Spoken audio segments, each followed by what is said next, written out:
Desde a sua criação em 2021, os FIAGROS caíram no gosto do investidor pessoa física devido ao seu grande pagamento de dividendos, superior a 1%, às vezes a 1,5% ao mês. Mas 2024 parece que veio para colocar a teste a resiliência dessa classe de ativos. Isso porque nós temos uma quebra de safra, dividendos menores e calotes acontecendo no universo dos FIAGROS. E para falar desse assunto, vocês pediram muito inclusive, eu trouxe novamente aqui no canal o Ricardo Figueiredo, analista de fundos imobiliários da Finclass, para discutir o impacto que essa crise do agro pode ter sobre os FIAGROS.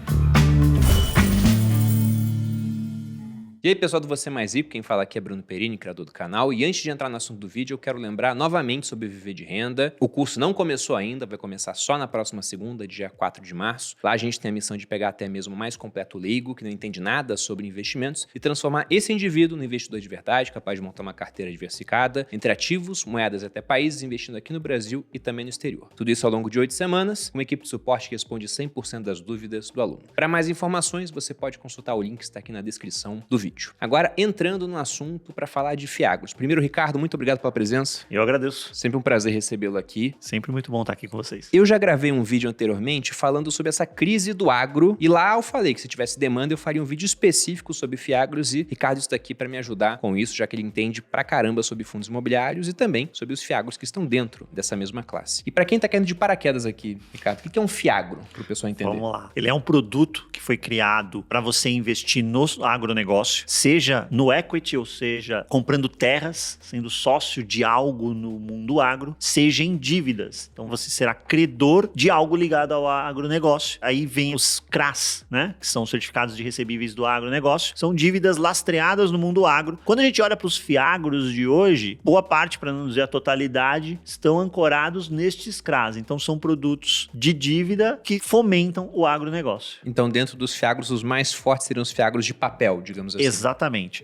Fazendo um paralelo com o mundo dos FIIs, a gente tem os FIIs de papel e os FIIs de tijolo. Aí a gente tem os FIAGROS de papel, tem os CRAs lá dentro, mas a gente ainda não viu florescer as teses de terra com maior vigor. Uma outra tese tem por aí, tem FII de terra também, mas a gente espera que isso cresça mais adiante. Hoje o domínio é na parte de dívida. E os FIAGROS, eles caíram no gosto do investidor pessoa física. Tem uma matéria falando que o número de investidores do ano passado para cá dobrou. Aliás, mais do que dobrou, 150% de crescimento, porque eles pagam muito dividendo. Como que eles conseguem pagar tanto dividendo assim? Ou esse muito dividendo é porque o preço está muito baixo, é desconfiança da indústria? Como que funciona? Então vamos lá. O preço não estava baixo definitivamente, né? Uma parte, inclusive, negociava acima de valor justo de cota. De onde vem essa geração de recursos? Se você tem ali uma dívida, ela vai estar indexada a alguma coisa. Quando a gente observa as carteiras dos FIAGROS, boa parte, maior parte, ela é CDI+. É CDI mais um prêmio. Não significa que por ser CDI+, você vai ter uma dívida mais cara. Mas vamos nos lembrar que a gente estava num cenário de taxa Selic em 13,75. Então você já largava com os 13,75 mais um prêmio, que é o prêmio de risco em cima daquele perfil de devedor. Qual é o perfil de devedor? É o perfil que no jargão de mercado a gente chama de high grade, que é aquele devedor de maior qualidade, né? De menor risco de crédito. No mundo do agro não é o que a gente vê. As próprias taxas indicam isso. Então, se você abrir as carteiras dos FIAGROS, você vai observar lá os CRAs CDI mais 4,5, CDI mais 5,5, CDI mais 7,5. Quem toma um perfil de dívida com este patamar de taxa é porque ele não conseguiu taxa menor. Se ele não conseguiu taxa menor é porque ele não tem um perfil de risco de crédito para uma taxa menor. Então, na minha concepção, a maior parte da indústria, para não dizer a totalidade, a maior parte da indústria de FIAGRO, ela tem característica high yield. Ela toma mais risco. É por isso que ela entrega mais taxa, se tudo é certo. Se o devedor permanecer adimplente. Mas eu fico pensando, o cara que topou se endividar pagando CDI mais 7 dá 20% ao ano. Isso é igual a margem líquida de boa parte das empresas que a gente vê. Esse cara, ele vai conseguir pagar isso? Ou é quase certo que teremos um calote? Porque se tem um monte de FIAGRO com essas dívidas assim, nessa situação meio complicada, então já tá aparecendo o reflexo disso? Já teve bastante calote ou não? Tá meio que controlado? controlado? A quantidade não é grande. O ponto é que quando você observa as carteiras dos fiagros, muitas ainda são concentradas. Então você tem operação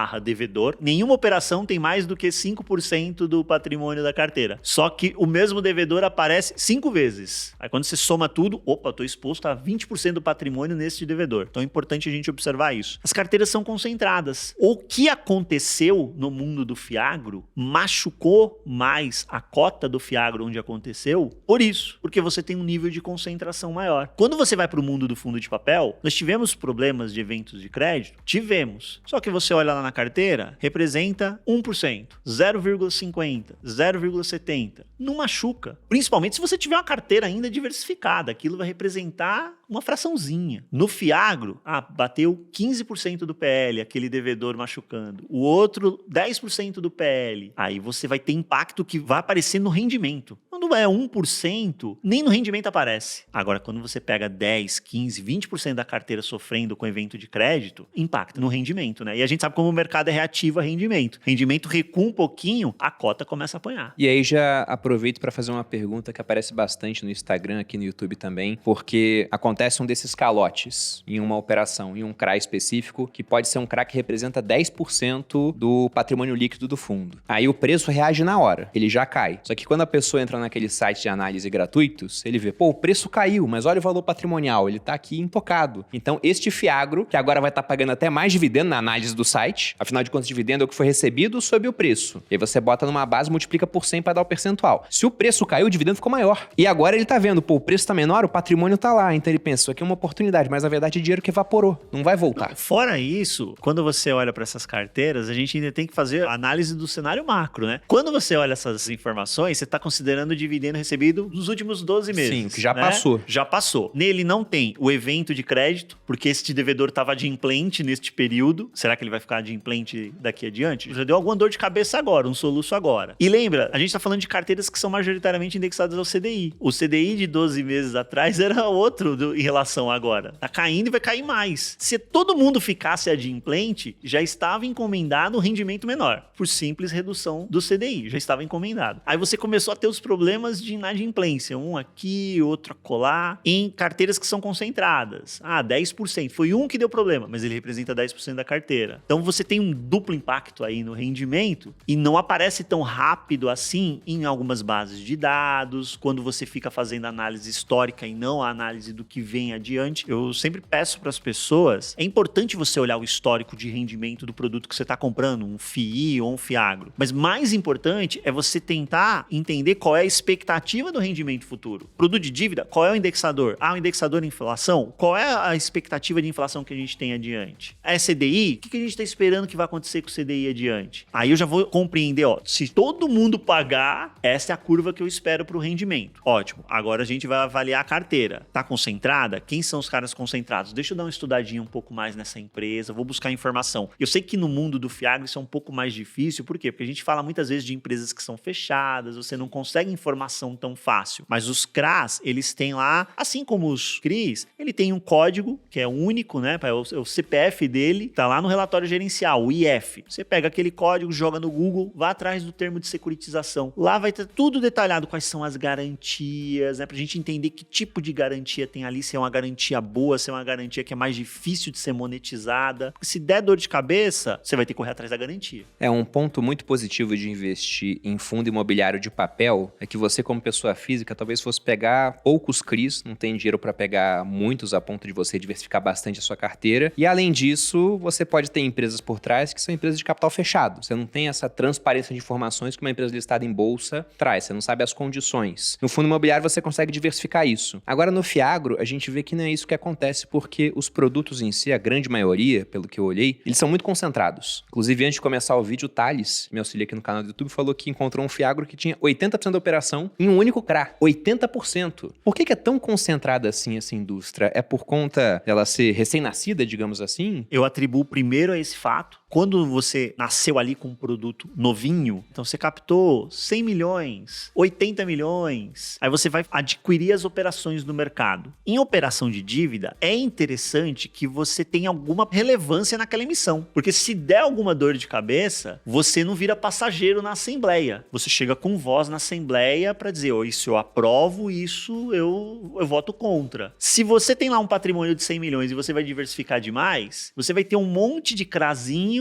em que aquele que vai dar problema, eventualmente algum vai dar problema, você vai ser passageiro. E o gestor, vamos lá, o gestor é experiente. Ele sabe que quando ele comprou um CRAC aí, CDI mais 6,5, Sabe que tem risco. ele sabe que tem risco. Então, já que eu tenho risco, deixa eu ter controle. Vou ter controle porque quando chegar na assembleia eu vou ter voz. Quando ele monta a carteira, ele vai ter lá 4, 5, 6, 10 operações. Então ele vai acabar concentrado. Você ficou nesse trade-off. Ou eu vou ficar muito pulverizado, mas lá na assembleia eu não vou ter voz nenhuma. Ou eu vou ter alguma relevância na assembleia, só que eu vou acabar com uma carteira concentrada. O jogo era, eu nasci pequenininho, concentrei agora, só que eu vou fazer emissões, vou fazer os follow-ons, vou crescendo e aí eu vou diversificando mais. Só que a gente já começou a ver uma ou outra operação tá ruim, e aí o que acontece? A cota de mercado vem para baixo do patrimonial, você fecha a janela de emissão, porque emissão abaixo do patrimonial é palavrão, e aí o gestor não consegue mais captar para poder diluir aquele risco. O gestor que consegue captar, vai crescer a carteira. Então você pega o Fiagro da Kinea, já tá imenso, carteira bem mais diversificada, porque ele consegue captar, vem entregando, não teve nenhum evento ainda ali, fizeram uma seleção melhor dos CRAs ali dentro, e ele já se destacou na indústria por isso. A turma que é mais pequenininha ficou para trás, né? Porque fica nesse trade-off agora. A minha carteira tá concentrada, minha cota tá um pouquinho abaixo do mercado. E ainda acontece aquilo, né? Um ou outro começa a dar problema, respinga em toda a indústria, né? Então o pessoal já fica mais cabreiro. O que deu problema cai mais, mas acaba machucando um ou outro ali também, que tem características parecidas. E aí a turma não consegue emitir, ele não cresce e não consegue diversificar mais. E já falando sobre esse risco setorial dos fiagros, porque final do ano passado nós tivemos o El Niño afetando bastante a safra brasileira. Então, muita chuva no sul, seca na parte ali do centro-oeste, e aí já há uma prospecção, né, de resultados futuros menores para o setor do agro. E quando o resultado vier menor, para aquele cara que está lá encalacrado, tendo que pagar 20%, 15% na sua dívida, esse cara provavelmente vai ficar inadimplente. Só que o que eu tô falando aqui, todo mundo já sabe que tem chance de acontecer. Já fiz vídeo sobre isso, não fui o primeiro a fazer, outras pessoas também já fizeram. Então você já tá vendo isso respingar na indústria como um todo, no preço, ou ainda não começou a aparecer porque o dividendo que está sendo pago ainda tá legal?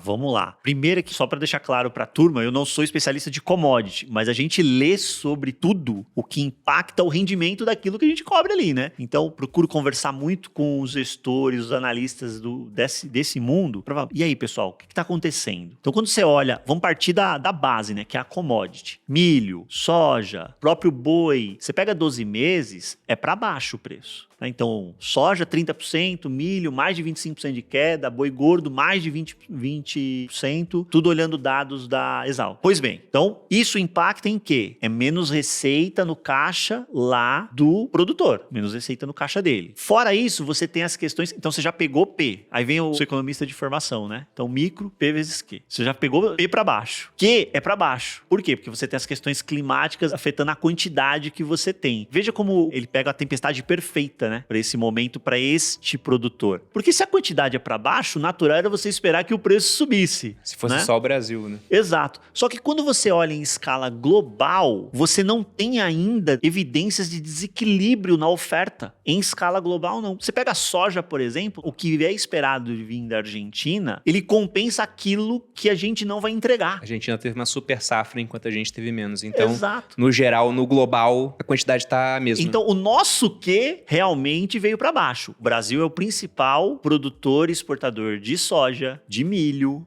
acho que de açúcar também, né? Quando você pega boi e frango, ele é o segundo maior produtor, mas é o principal exportador. Então, a gente é relevante? É. Só que tem outra galera que é relevante também, que conseguiu equilibrar a quantidade. Então, a gente ficou só penalizado no P. O Q mundial tá ok e o P veio para baixo. Problema no caixa dessa empresa, né? Deste produtor. O que a gente está observando acontecer nesses casos que já pipocaram e não é específico, né? Então a gente já teve caso ligado a etanol, a gente já teve caso ligado a frango. Então não posso dizer que é uma cultura específica. Já começaram a acontecer. Já impactou? Já. Tem tem recuperação judicial, tem vencimento antecipado. Do vencimento antecipado parece um contrassenso, né? O devedor não me pagou uma parcela, uma PMT do saldo devedor. Não me pagou outra. Vou entrar com vencimento antecipado. Agora ele tem que me pagar tudo. Opa, ele não me pagou uma, não me pagou duas, agora tem que me pagar o saldo devedor inteiro? Bem, é que com isso você traz o cara para a mesa de negociação numa posição mais fragilizada, em que ele tem as garantias ali que ele pode perder. A depender dessa razão de garantia ali, ele tem muito mais a perder na execução de garantia do que nessa quitação de dívida. Arruma patrimônio aí de alguma forma, quita aqui comigo, resolve a minha dívida que eu não executo a tua garantia. Mas no limite você vai ter uma execução de garantia também. Essa execução de garantia a gente tem que tomar cuidado. Porque, vamos lá, né? A turma que tá tocando ali o Fiagro no dia a dia,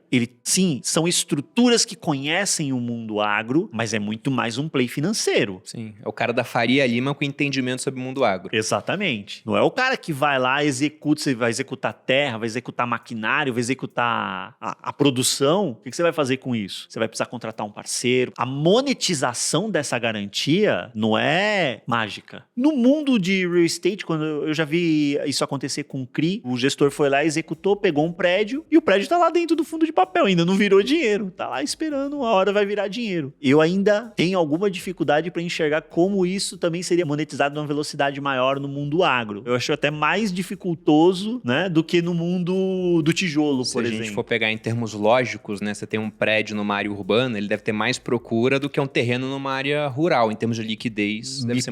Me parece isso, né? Mas, enfim, mais uma vez, eu não sou especialista em commodity, então eu posso estar falando uma grande bobagem. No final do dia, o que a gente observa é que sim, já tem uma turma sofrendo, e essa turma que está sofrendo, isso a gente já começou a ver em eventos de crédito. Aí tem um outro problema, e isso aqui é o analista colocando uma crítica para o mercado geral e aí para os gestores, é que quando você tem lá num prédio, num condomínio logístico, uma inadimplência de aluguel, mas é no dia seguinte sai o fato relevante. No dia seguinte. A gente que faz a cobertura do mercado sabe muito bem que quando aparece a notícia no Fiagro, que ele solta lá um comunicado a mercado, um fato relevante dizendo que um devedor está com problema, já tinha de 3 a 6 meses evidências lá no CRA ou no CRI, se for um FII, de que havia dificuldade naquele devedor. Só que estava tudo restrito ainda lá no mundo do CRA, na assembleia dos credores do CRA. Aí quando a situação, eu vou usar o termo, se tornou insustentável, não dá mais para ficar neste fórum aqui, vamos ter que abrir mesmo. Aí é que aparece lá pro cotista do Fiagro ou do FII que tem essa dívida. Eu acho que ainda tem essa diferença, esse delay de a velocidade de informação que ela chega pro cotista. No tijolo me parece mais rápido. Pelo menos quando eu olho histórico me parece mais rápido. É um cuidado a mais que o investidor de Fiagro, especialmente que tem carteiras mais high yield, precisa tomar. Ou seja, é um setor que a gente pode dizer que tem menos transparência por esse aspecto. É mais assimétrico e a gente está do lado fraco da corda. Para variar um pouco, né? Com o investidor pessoa variar. Física. É assim que funciona. Aí já pegando agora outro potencial impacto que a gente pode ter nos Fiagros, porque o Conselho Monetário Nacional, não só neles, né, nos FIIs também, eles mudaram há pouco tempo as regras para emissão de LCIs, CRIs, LCAs e CRAs. Você enxerga isso como mais alguma coisa que vai impactar também a indústria? A gente pode falar até de uma tempestade perfeita, porque ao mesmo tempo você tem essa inadimplência, quebra de safra, essa mudança. Vamos lá, eu acho que a gente precisa separar a indústria nesse caso, né? Quando eu olho para os grandes players, as grandes gestoras, que têm as grandes carteiras, estas, na minha opinião, e esta opinião é formada conversando com o mercado, com todo mundo, serão menos impactadas. Por quê? Por uma razão que já era a minha expectativa. Quando saiu, no dia que saiu a notícia, foi a primeira postagem que eu fiz, foi nessa linha. O pessoal perguntou, eu falei, olha, o grande origina a dívida, né? O devedor vem do grande e fala, olha, tô precisando de uma grana, tô pensando numa operação como essa, qual é a sua taxa? Quais são as condições? Isso vem pro colo do grande. E aí, estas operações, normalmente, quando são os CRAs, estão efetivamente ligadas ao mundo agro, quando são os CRIs, efetivamente estão ligadas ao mundo do real estate, o imobiliário. Para essa turma, é mais tranquilo. Pro pequenininho, que aí efetivamente ele participa lá da emissão, a securitizadora oferecendo, para esse cara eu acho que ele vai entrar numa briga por uma quantidade menor de emissões. Quando a gente pega, eu vou usar uns dados aqui do pessoal do Clube FII, que eles levantaram logo no dia dia que teve a 5118. Então vamos lá. 2023 foram 400 operações de CRIs. Das 400, 66% estava enquadrado. Então 34 não existiriam com essa norma nova. Só que se fosse dinheiro, metade enquadrado, metade não. Em dinheiro. Metade estava fora, de acordo com as regras novas. Dessa parte que não estava enquadrada, que não existiria, 43% veio parar dentro de fundo imobiliário. 43%. No mundo dos fiagros, pensando em dinheiro, 60% não estaria enquadrado. 60% não estaria enquadrado. E disso, apenas 1/4 veio para dentro dos fiagros. 3/4 foram CRAs que não eram para existir e foi parar pessoa física, provavelmente, na carteira de pessoa física. O ponto é, o que existia, né? O devedor ia lá, estava interessado em fazer uma captação, ele olhava, bem, se eu captar uma debenture normalzinha aqui, eu vou captar CDI mais 1,5. Mas se eu conseguir fazer uma cribenture, que é o CRI lastreado na debenture que tem lá os recebíveis, enfim, ou ela é isenta, eu não preciso pagar 1,5. Vou pagar menos. Vou pagar 0,75. E para o cara que vai comprar, ele tá felizão que ele vai ganhar mais dinheiro do que se fosse a minha de 1,5. O melhor dos mundos para os dois. Só que você deixou de olhar para o CRI e ver ele cumprir o papel dele, que é fomentar o mundo do real estate. E lucrar o mundo do agronegócio. Porque quem estava fazendo isso? Era empresa que não tinha nada a ver com esse mundo. Eu lembro que uma vez eu vi um CRA, foi o primeiro que me chamou muita atenção, do Burger King. Esse foi emblemático. Os casos emblemáticos que o pessoal usou, né,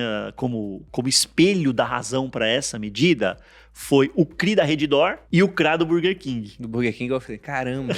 O pessoal, não, mas eles têm alface, tem boi lá, né? Porque é carne. Tanto é que tá lá na 5118. Você tem que ter 2/3 da tua receita, né, ligada a esse mundo. A CRI é real estate. A ECRA é agronegócio. E é da consolidada, tá? Não adianta ser daquela subsidiária, não, é da consolidada. Tem uma outra operação que ainda fica em zona cinzenta com essa legislação? Sim. A minha leitura é que o regulador chegou, né, e falou, olha, vamos apertar tudo que a gente pode apertar. Vai ter chororô? Vai. Deixa eu chorar. Quando começar esse chororô, a gente olha e aí faz o ajuste na legislação que for necessário para que continue, sim, o setor de real estate, o setor de agronegócio protegido. E aí tem um pequeno... Aí é mensagem subliminar, enfim, né? É uma opinião que eu tenho, eu já vi outros colegas analistas comungarem de mesma opinião. Quando ele fez isso, ele protegeu o real estate, o agro, para que, é isso daqui que é produto isento, mas é para esse negócio. Eu não quero varejo alimentício,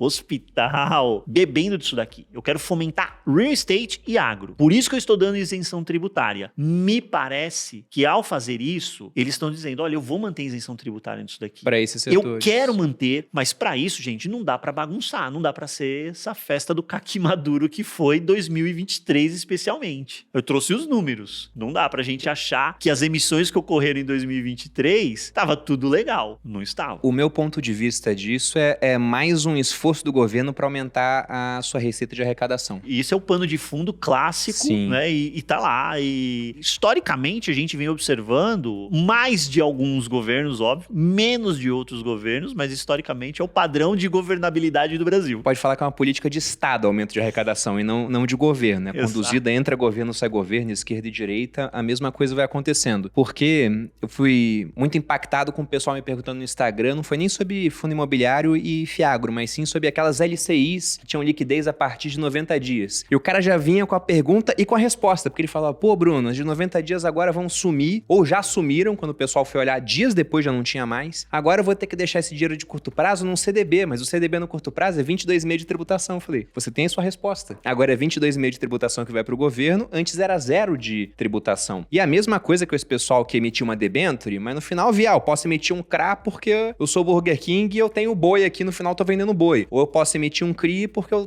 tenho um imóvel aqui para usar como lastro. Agora não, vai ter que ser debenture, e se não for uma debenture de infraestrutura, vai ser tributado. Então, pro governo que mudou tributação sobre offshore, mudou tributação sobre fundo exclusivo, dificultou o lançamento de fundo imobiliário, porque agora para ser isento tem que ter uma base maior de cotistas, restrições de patrimônio da mesma família, e agora com essas novas mudanças, ou a mudança também em fundo exclusivo previdenciário. Antes tinha um pessoal de fundo exclusivo que falou, não, vou mudar o meu para previdenciário, então é para longo prazo, até bom, né? Vou pagar menos imposto, vou pagar 10% lá no final. Agora não, fundo exclusivo previdenciário só 5 milhões. Então é uma mudança que ela não afeta pra caramba a indústria, mas se a gente tava falando de fiagros que tem esse problema de concentração em poucos CRAs, em poucos devedores, se agora o número de operações vai ser menor ainda, então fica mais difícil resolver o problema de concentração. Por isso que essa legislação ela vai passar por alguma revisão, com certeza. Eu não espero e torço, inclusive, para que a revisão não devolva o status de 2023, que é a gente observar empresas que não tinham praticamente nada a ver com o mundo do real estate ou do agronegócio fazendo uso dos instrumentos. Porque com o abuso daqui a pouco acaba para todo mundo, né? Exato, pronto. Aí tá todo mundo emitindo. Ninguém emite mais debenture, a não ser que seja debenture de infra, porque vai ficar todo mundo nos crabentures e nos cribentures, né? Mas alguma flexibilização existirá. O ponto é que eu não acho que a gente vai observar a indústria sofrer sobremaneira por conta disso. Não acredito. O pessoal vai continuar a ter pipeline, principalmente os grandes. Talvez a gente veja um momento de consolidação. Uma preocupação, Bruno, que eu vejo da turma falar é as taxas vão cair. Por que as taxas iriam cair? Se eu terei menos demandantes de crédito nesse tipo de produto, quem vai demandar o crédito vai falar, opa, eu consigo uma taxinha menor, né? Porque tem um monte de gente precisando dos CRAs para colocar aí nas suas carteiras. Então eu vou conseguir uma taxinha menor. Aí, lá adiante, veremos essas taxas caírem um pouquinho? Eu acredito que sim. Só que a gente precisa procurar qual é o nexo causal dessa queda. Vamos lembrar que a gente está no momento de redução de taxa de juros. Já era de se esperar que emissões vindouras viessem com taxas menores. A minha leitura é que a maior parte do impacto de queda de taxa nas emissões vindouras que veremos é por conta do cenário macro. Se eu estou no cenário de menor taxa de juros, o Tesouro IPCA vai estar me remunerando menos, é lógico que a taxa que eu vou emitir vai ser uma taxa menor. Não por conta especificamente da 5118. Esta é a minha leitura. Um outro caso vai acontecer por conta disso? Pode ser que sim, um outro caso. Para a maior parte é cenário macro. Não dá pra gente esperar que essa legislação vai ficar do jeito que ela tá. Alguma flexibilização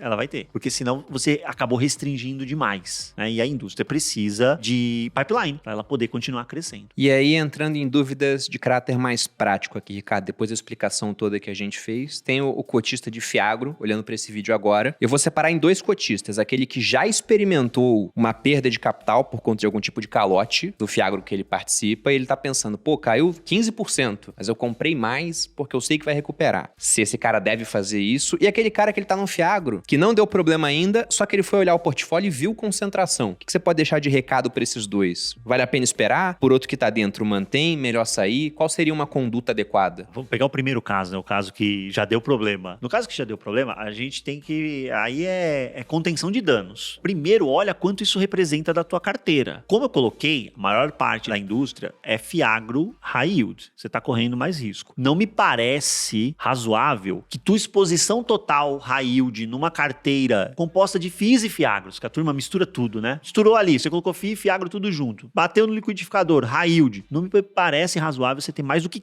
15%. Num perfil super arrojado, você ter 15% ali nos high yields, eu já acho tá no limite. Isso, total, você imagina em uma só operação. Então olha pra tua carteira. Se você tem um pouco mais do que isso, sai de um pedaço. Primeiro ponto, a gente tem que lembrar que todo dia que você abre o home broker, que você viu uma posição lá, é porque você decidiu comprar hoje aquele ativo. O que já aconteceu com ele, se ele caiu, se ele subiu, pouco importa. O mercado não está nem aí pro teu preço médio. O preço de mercado não vai caminhar pro teu preço médio, porque você precisa dele para poder vender, tá? Preço médio, quem se importa é a Receita Federal. É só. O que eu falo para as pessoas, sabe quando você precisa olhar para o teu preço médio? No dia que você vendeu o ativo, que aí você vai ver se você vai recolher IR ou não. Então, esquece o teu preço médio, é daqui para frente. O dinheiro que tá lá, hoje, você compraria aquele ativo? Se você decidiu comprar, olha teu plano de investimento, mantém. Você fala, Deus me livre, não quero. Então, você já sabe o que você tem que fazer, venda e vá para onde você queria. Dimensione qual o tamanho desse risco na carteira. Para quem tá dentro de algo que ainda não deu problema, vale um recado muito parecido, que é dimensional. Ainda não deu problema, mas será? Procure as informações de onde você tem mais exposição ali dentro. Aquilo que a gente chama de curva ABC. Você ordena do mais pesado até o mais leve na sua carteira. Pega os 3 primeiros ali.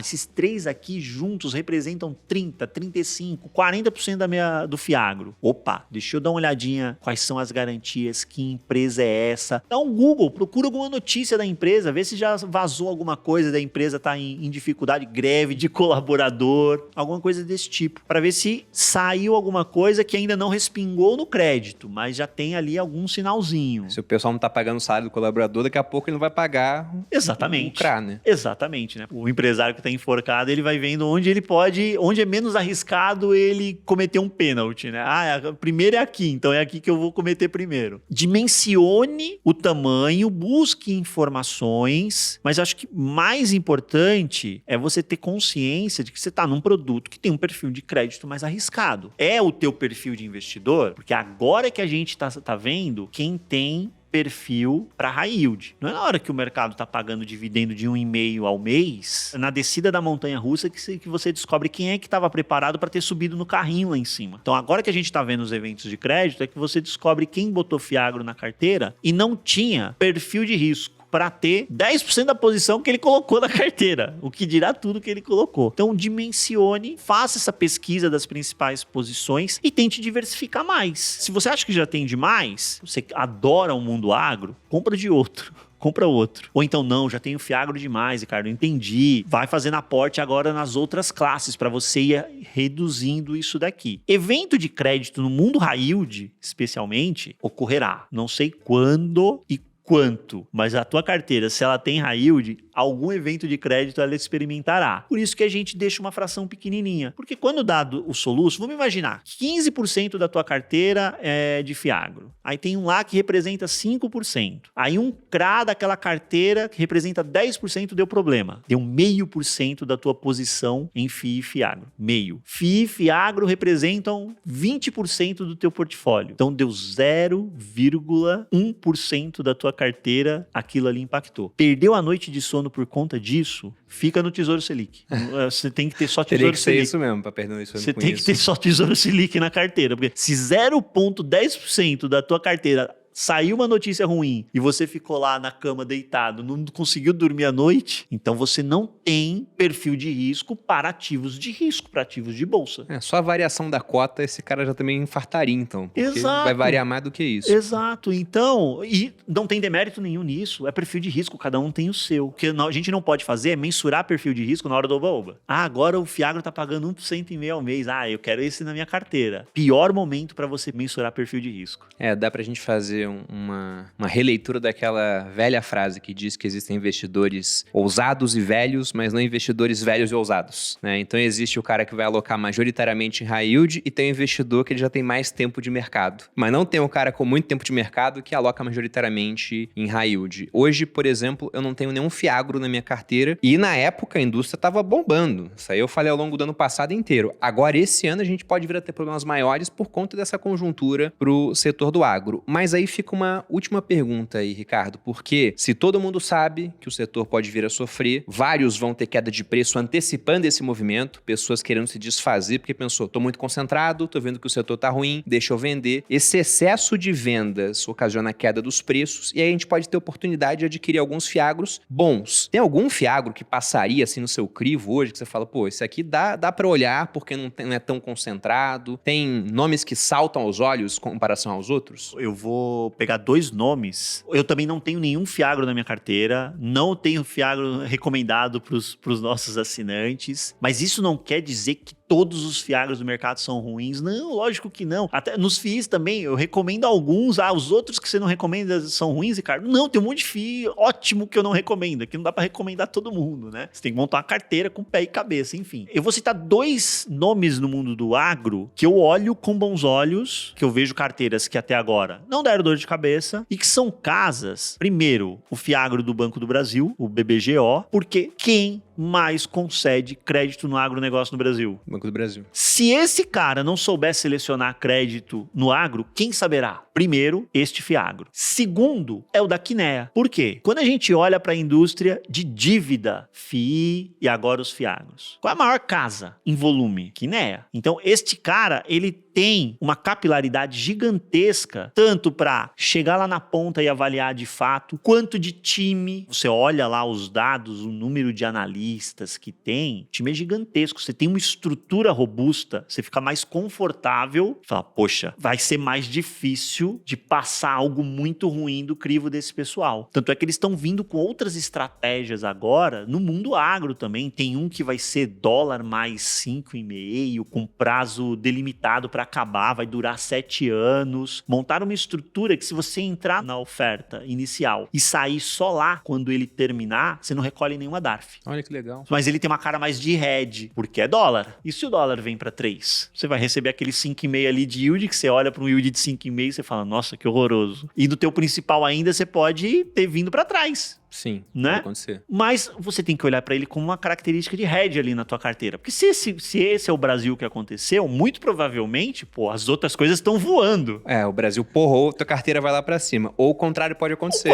O dólar pode ir para 10. Você vai olhar para ele e falar, nossa, maravilhoso, estourou isso daqui. O resto da tua carteira tá sendo espancada, né? Porque se o dólar foi para 10, muito provavelmente o resto da sua carteira tá sendo espancado, exceto a parte internacional. Mas voltando, eu olho para a Kinea com essa cara de, pô, o pessoal tá engajado e o próprio KNCA, que é o principal da Kinea, já é gigantesco, então já tá muito mais diversificado do que a média, muito mais diversificado do que a média. Ele carrega toda essa expertise, esse know-how do time Kinea, que tem os maiores FIIs de papel da indústria. Então eu cito esses dois nomes, né? O BBGO do Banco do Brasil e o KNCA da Kinea. Eu acho que esses aí vale a gente ficar de olho, colocar o pezinho. O risco de eu tomar um susto nessa turma, acho que é menor. Antes de aparecer um enrosco nesses dois, a gente vai ver os outros aí já tendo que dar mais explicações no relatório gerencial. O que eu acho que vai acontecer, ainda que eles não tenham esse enrosco, como o restante da indústria vai acontecer igual no passado, quando teve aquela crise de Americanas. Todo o setor sofre, e aquilo que é bom sofre menos, mas acaba dando oportunidade. Dá oportunidade para você entrar ali e você sabe que você tá num papel que lá na frente é mais difícil de te dar um SUS. Você fala, pô, tem que acabar com a ilusão da bala de prata, né? Achar que eu vou comprar, vai ser um investimento que vai transformar, não. Sim. Ainda mais no mundo de FII, FIAGRO, que essa possibilidade de explosão é menor ainda, né? Então aqui é jogo do safe mesmo, é comprar bem. E pode ser que nesse cenário apareçam ótimas oportunidades, sim. Por isso que eu tenho esses dois nomes no radar. Mais uma vez, não tenho recomendação nos dois ainda, mas são dois nomes que me chamam a atenção pelos fatores que eu coloquei aqui. E Ricardo, para quem está assistindo, algum recado final? Acho que o momento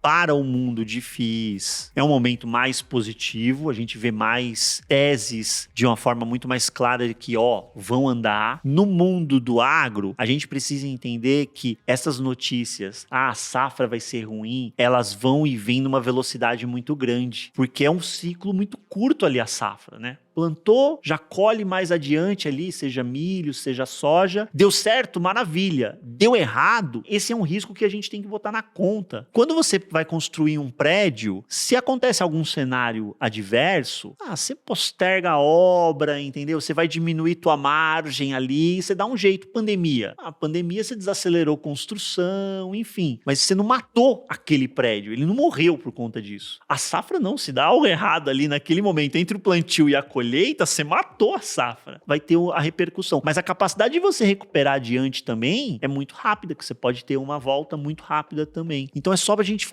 entender essa dinâmica. Preciso entender a dinâmica nesse mundo. Apareceu a oportunidade, mas você não conhece tão bem? Coloca o pezinho, não vai de peito aberto. Coloca o pezinho ali e experimenta primeiro. Perfeito. Até porque você falou da safra, né? Vamos lembrar que vários desses fiagos que a gente falou aqui, eles pegam dívida. Então o cara financiou um cara que quebrou, esse cara não volta a plantar, por exemplo, vai ter que correr atrás de outra pessoa. Tá não saldada. Acabou. Agora quando você pega um prédio numa cidade, aí tem uma crise, o prédio tá lá. É que o preço do metro quadrado caiu e afetou o patrimônio do fundo. Ele ficou vago, afetou a rentabilidade que o cotista vai ter, mas depois veio o prédio e ele continua. Agora quando você empresta dinheiro pra alguém que te dá o calote, e a boa parte dos fiagros faz isso, eles estão pegando dívidas no final, né? Então é mais complicado. No caso do agro, você vai poder... Eu acho que a gente vai ver eventos o chamado waiver, né? Que é um nome bonitinho do tipo, me dá uma barrigada aí de... Só um ano pra você respirar e na próxima safra, oxalá, tudo deu certo, você me paga certinho. Vai fazer parte da dinâmica da indústria. Eu acho que vai fazer parte muito mais da dinâmica do agro, inclusive esse tipo de situação, do que a gente... E a gente já vê isso no imobiliário relatório, tá? Você tem relatório de high yield no imobiliário que você abre, você pega o CRI, waiver, tá tudo.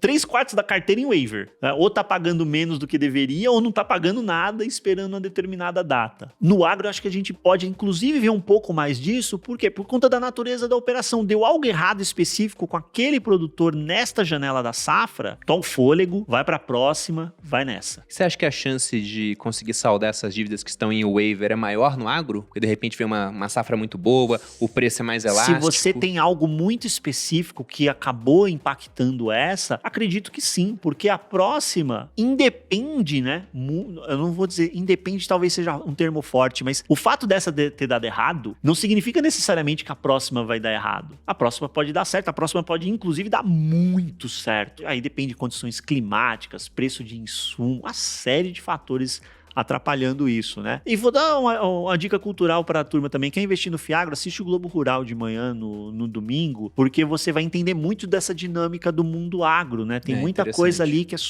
super interessante. Você entender a cabeça do produtor, o que ele tá passando, né? Eu me lembro, inclusive, de um episódio recente que o produtor tava falando isso. Tinha uma determinada cultura lá que o preço tinha subido bastante. Aí ele falou, tá, mas eu não tenho para entregar, porque eu perdi a mercadoria, não colhi. Então o preço pode estar lá em cima, mas o P tá lá em cima. E o Q? O que eu não tenho, né? P vezes Q. Então não adiantou pra receita dele. E o que eu acho interessante desse mundo do pessoal que é mais imerso no agro é que eu tenho vários amigos em Goiânia. E aí eles falam do mercado imobiliário lá, como é que tava subindo de preço. Eu pensei, caramba, será que vale a pena olhar leilão lá, não sei o que? Ele falou, olha, acho que vale a pena sim, mas espera um pouco, porque com essa quebra de safra vai entrar um monte de coisa inadimplência aqui. Vai ter imóvel indo a leilão, o metro quadrado vai baixar, porque quando o pessoal faz dinheiro, compra um monte de imóvel. Não faz dinheiro, aí tem que vender os imóveis para financiar a operação da próxima safra, ver se consegue agora ganhar dinheiro. Daí eu falei, caramba, que interessante. Ele falou, é um cara que mexe só com imóveis. Ele falou, não, é assim que funciona. Primeira coisa que você tem que fazer é monitorar os cartórios da região, porque você vê, primeiro passo é entrar em RJ,